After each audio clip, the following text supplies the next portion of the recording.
بندہ مولا صفات اقبال کا ایک بہت ہی مشہور شعر ہے۔ خاکی و نوری نہاد بندہ مولا صفات، ہر دو جہاں سے غنی اس کا دل بے نیاز۔ اس شعر میں اقبال نے آدمی خاکی کو درس دیا ہے کہ وہ کس طرح بندہ مولا صفات بن سکتا ہے، کیونکہ اقبال ہی کے نزدیک ہاتھ ہے اللہ کا، بندہ مومن کا ہاتھ، غالب و کار آفریں، کار کشا کار ساز۔ آج ہم اس عمل کی تکمیل کی طرف قدم بڑھاتے ہیں۔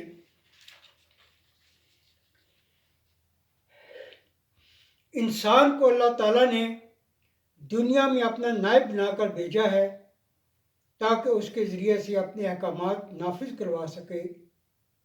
اگر ہم اس بات پر غور کریں کہ اگر کوئی نائب اپنے آقا کے احکامات پر نہ خود عمل کرے نہ دوسروں سے کروائے تو وہ کس حد تک اپنے مقصد میں کامیاب ہے۔ ہم میں سے کتنے لوگ ہیں جو اللہ تعالیٰ کے صفاتی ناموں کا ورد تو کرتے ہیں لیکن ان ناموں کی فکری و عملی کوششوں میں ناکام رہتے ہیں۔ ہم اللہ تعالیٰ سے اپنی عقیدت کا اظہار اس کے ناموں کے ورد سے تو کرتے ہیں لیکن کم ہی ہیں جو ذکر الہی کے ساتھ فکر الہی کا فریضہ بھی سرانجام دیتے ہیں۔ کیا ہمارے لیے ضروری نہیں کہ ہم مولا صفات بن کر اس کی کبریائی کا زیادہ اظہار کریں؟ شاید یہ کوشش اس سمت لے جانے کا باعث بن سکے اگر ہم ان اسماء الحسنہ کو اپنی زندگی کا مقصد بنا لیں۔ رحمان، بہت زیادہ مہربان، ہماری غلطیوں کوتاہیوں کو دیکھنے کے باوجود معاف کر دینے والا۔ کیا ہم سے توقع نہیں رکھتا کہ ہم بھی دوسروں کی غلطیوں کو معاف کرنے میں پہل کریں، بغض و عناد کو اپنے سے دور کریں، خلق خدا سے حسن سلوک کریں، کیونکہ رحمان کی رحمت محدود نہیں۔ وہ غیروں پر بھی اسی طرح مہربان ہے جتنا اپنوں پر۔ وہ رحیم ہے، بہت زیادہ رحم کرنے والا، اس لیے وہ اپنے بندوں سے بھی توقع رکھتا ہے کہ وہ بنی نوع انسان کے ساتھ صلہ رحمی کریں، نہ صرف نوع انسانی کے ساتھ بلکہ ہر جاندار کے ساتھ کہ یہ اسی کی مخلوق ہے۔ السلام، سلامتی دینے والا۔ ہم سوچیں، کیا خلق خدا ہمارے ہاتھوں سے سلامت ہے؟ ہم کس حد تک ان کی سلامتی کے ضامن ہیں؟ ناجائز قتل و غارت کے مرتکب تو نہیں ہو رہے؟ کسی کی ایذا رسانی کا سبب تو نہیں بن رہے؟ کیا ہمارا پڑوسی ہمارے شر سے محفوظ ہے؟ کیا معاشرہ انفرادی اور اجتماعی طور پر معاشی اور معاشرتی عدم استحکام کا شکار تو نہیں؟ کیا محروم وسائل ہماری عدم توجہی کا شکار تو نہیں؟ اگر ایک مومن دوسرے مومن کے ہاتھوں سلامت نہیں تو یہ لمحہ فکریہ ہے، کیونکہ ہم اپنا فریضہ نائب سر انجام دینے میں ناکام ہو رہے ہیں۔ اور اگر ہم اپنا فریضہ سر انجام نہیں دیں گے تو شاید اللہ اپنے نام کا صرف ورد قبول کرے لیکن وہ اس کا مقصد نہیں ہوگا۔ اس کے نام کا ورد تو درختوں کے پتے، سمندری مخلوق، ریگزاروں کے ذرات اور ارض و سماء کی تمام مخلوق کر رہی ہے۔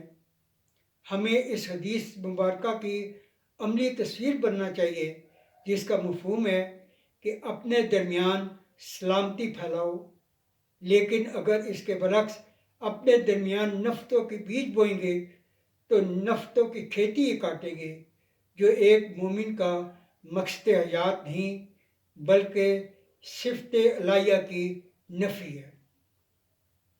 المومن، اللہ تعالیٰ سب سے زیادہ عمل بخشنے والا ہے، جو ہمیں یاد دلاتا ہے کہ کیا ہم نے اللہ تعالیٰ کی اس صفت کو اپنی ذات پر لاگو کرنے کی کوشش کی ہے؟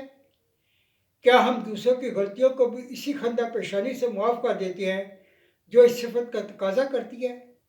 اگر ہم اس پر عمل نہیں کرتے تو ہمیں اس پر عمل کرنا چاہیے۔ ہمیں اس چیز کا بھی ادراک کرنا چاہیے کہ کیا خلق خدا ہمارے ہاتھوں محفوظ ہے؟ کیا بخش دو کر خطا کرے کوئی کی اہمیت سے ہم واقف ہیں؟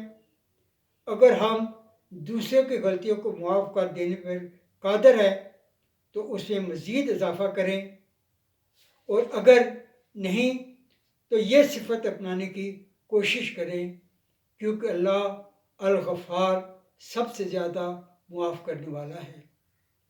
العدل، اللہ عدل کرنے والا ہے، عدل کو پسند کرتا ہے، لیکن ہماری بدقسمتی ہے کہ ہم نے عدل کے عمل کو صرف عدالتوں کے حصول انصاف تک محدود کر دیا ہے۔ اس کو بھلا دیا ہے کہ عدل کا زندگی کا ہر شعبہ سے تعلق ہے۔ اس میں عدل انفرادی سے لے کر عدل اجتماعی تک شامل ہے۔ کیا ہم نے کبھی سوچا کہ ہم اپنے روزمرہ معاملات زندگی میں کس حد تک عدل کرتے ہیں؟ کیا استاد اپنے شاگردوں کو پڑھاتے ہوئے، دکاندار اپنے گاہک کو درست سودا دینے میں، بھائی اپنی بہنوں کو باپ کی جائیداد میں شرعی حصہ دینے میں، حکمران اپنے عوام کو ان کی امنگوں کے مطابق زندگی بسر کرنے کے مواقع فراہم کرنے میں عدل کرتا ہے؟ اگر نہیں تو پھر عادل عادل پکار کر اللہ کی خوشنودی حاصل نہیں کر سکیں گے۔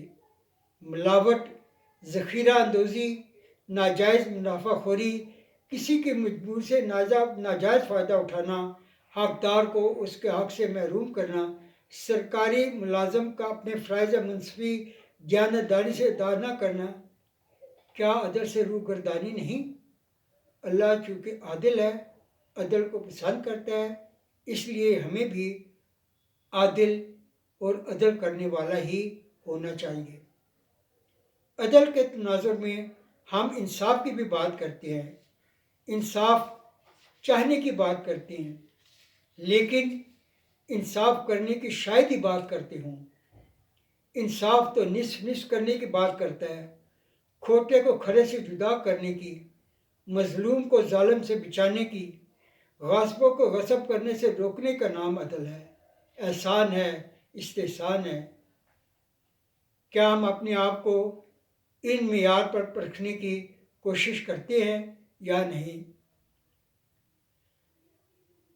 آپ کو اپنے پرکھنے کا نام ہے۔ اللہ تو المقسط ہے، برابر کر دینے والا، اس سے ناانصافی ممکن ہی نہیں۔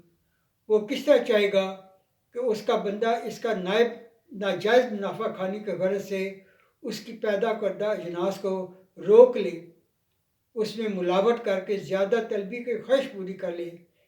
کیا ہم کسی کی قیمتی شے اس کی مجبوری سے فائدہ اٹھا کر اس سے اونے پونے خرید کر العدل المقسط کے تقاضوں کے خلاف تو نہیں جا رہے؟ اگر ہم العدل المقسط والی صفت نہیں پیدا کرنی تو پیدا کرنی چاہیے، کیونکہ صرف اچھی پکار سے ہم ثواب تو کما لیں گے، لیکن حق کے بندگی ادا نہیں کریں گے۔ الصبور، بہت صبر کرنے والا، حلیم، بہت زیادہ بردبار، اللہ تعالیٰ کی ایسی صفات ہیں جنہیں اپنا کر ہم اللہ کے قریب اور اس کے بندوں کے رفیق بن سکتے ہیں، لیکن یہ اسی وقت ممکن ہے جب ہم عفو درگزر، صبر و برداشت کو اپنے اوپر نافذ کریں گے۔ لیکن اس کے برعکس اگر ہم اپنے ارد گرد نظر دوڑائیں تو ہماری زندگیاں عملاً اس کے برعکس نظر آتی ہیں۔ چھوٹی چھوٹی باتوں پر غصہ آ جانا، کسی کی چھوٹی سی غلطی کو بھی معاف نہ کرنا، دلوں میں بغض و عناد کو چھپائے رکھنا ہمارا روزمرہ کا معمول ہے۔ جب ہمارا خالق بردبار ہے، جو ہماری بار بار کی غلطیوں کو بھی معاف کر دینے کو وہ ہر وقت تیار ہے، کیا اسے خوشنودی صرف اس کی صفت کے بار بار اعادہ کرنے سے حاصل ہوگی یا اس پر عمل کرنے سے؟ جب ہم اللہ تعالیٰ کی صفت کو عملاً اپنی ذات پر نافذ کر لیں گے تو وہ الہادی بن کر ہمیں ہدایت کا راستہ دکھائے گا، المحیمن بن کر ہمارا نگہبان بن جائے گا، جس کے بعد ہمارا فرض بن جائے گا کہ ہم دوسروں کی جان مال عزت و آبرو کے نگہبان بن جائے، کیونکہ اچھا مسلمان وہ ہے جس کے ہاتھ اور زبان سے دوسرا مسلمان اذیت سے محفوظ رہے۔ اگر ہم چاہتے ہیں کہ ہمارا ہاتھ بھی اللہ کا ہاتھ ہو جائے اور ہم باوجود خاکی نہاد بندہ مولا صفات بن جائے تو ہمیں اللہ کے ناموں کی پکار کے ساتھ ساتھ اس کی صفات پر غور بھی کرنا پڑے گا، تب ہی ہم بندہ مولا صفات بن سکیں گے۔